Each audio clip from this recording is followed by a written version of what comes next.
Add the spinach.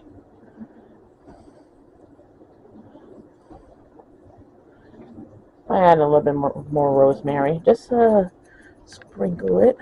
Love rosemary. Might have to add a little bit of almond milk to that. Excuse me for a second, guys.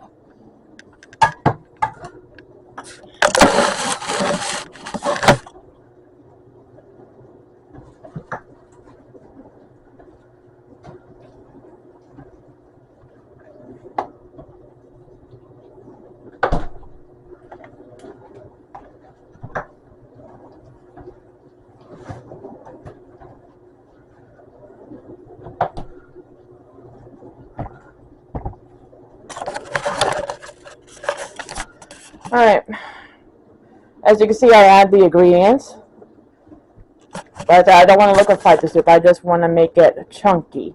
So turn your knob to, I don't know if you guys can see that, around 3 or 4. And just post this to the right consistency that you want.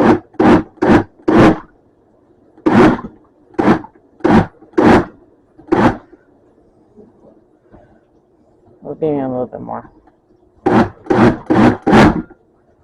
Okay, let's see. Oh yeah, look at that.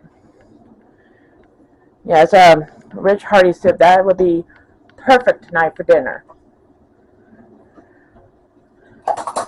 Let me, sorry about that. Taste test this. I love the soup. Mmm.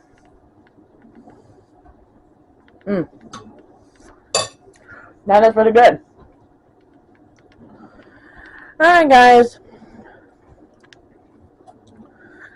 I'm going to go ahead and put this in the slow cooker. Put it on very, very slow. Because if I try to warm the soup, it's just going to liquefy the soup, and I don't want that. And yeah, this is my way how to make the chicken potato spinach soup. Everyone has their own different ways of making it. And I'll have the recipe in the description below, of course. And if you're thinking about getting a vitamix, please do, because this would be a good way to save money and to stretch your dollar, especially on leftover chicken breast. And if you like this video, please give it a thumbs up, leave a comment, subscribe, and I hope you guys have a wonderful night.